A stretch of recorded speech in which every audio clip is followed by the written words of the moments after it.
Look at these two schedules. If you're managing overlapping deadlines, you probably assume that surviving this top schedule, the reactive juggler, proves you can handle more responsibility.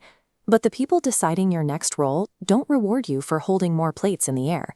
To them, a calendar wall of back-to-back status calls reads like a triage report. They promote the person who makes the overlap look like it was never a problem. That requires designing a system.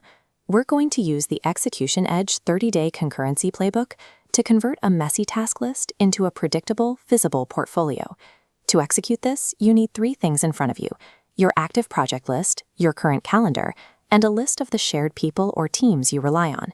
The transition from task survival to portfolio command addresses the specific skill gap that stalls many PM careers. Step 1 is to stop letting the loudest stakeholders set your schedule. Look at your active project list and sort them by business impact and deadline exposure. Then, you need to say that ranking out loud in your next status update. Prioritization has to be a visible, deliberate decision rather than a hidden scramble. Step 2 is mapping the dependencies across those ranked streams. We are looking for the exact places where a decision in one project silently blocks the progress of another. The most common blockage is a shared human resource. 2 projects can both look like they are on schedule individually, but if they are quietly competing for the same specialist's time at the exact same moment, the plan is impossible.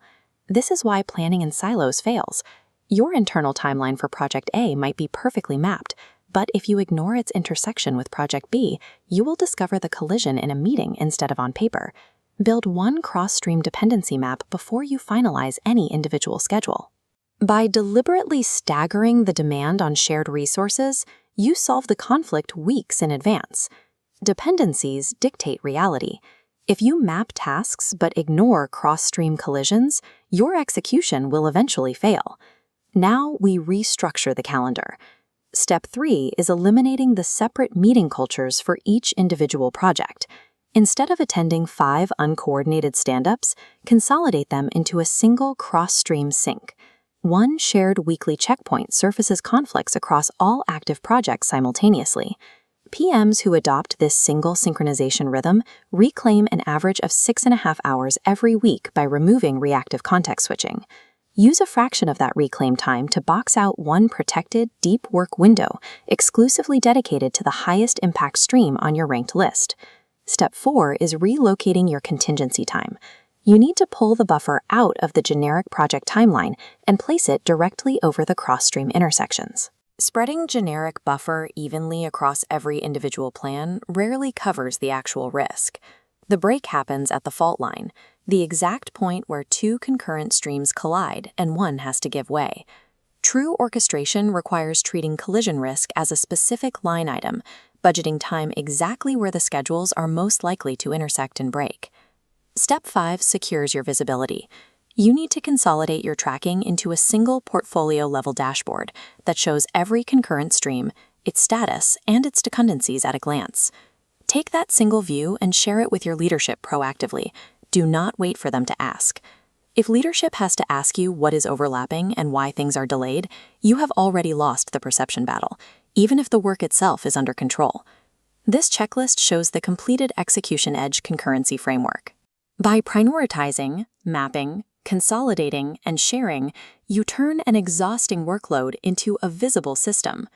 When the people around you no longer have to ask what is going on because you've already made the complexity legible, they stop seeing a busy worker and start seeing a strategic commander. Those 5 overlapping streams now function as a single sequenced, buffered system. Treating concurrency as a system to design, rather than a fire to fight, builds the specific cross-stream command required for program and product leadership roles. Look at these career progression benchmarks. PMs who fail to demonstrate this cross-stream orchestration face an average promotion delay of 18 months. Meanwhile, candidates who show portfolio-level synchronization skills are 3 times more likely to be considered for product and program leadership roles. Review this parallel command ladder. Are you a Stage 1 sequential executor, handling one crisis at a time? Or a Stage 2 reactive juggler, exhausted by responding to whichever project is loudest? Leave a comment below with your current stage on the ladder and tell us exactly what is blocking your jump to becoming a portfolio orchestrator.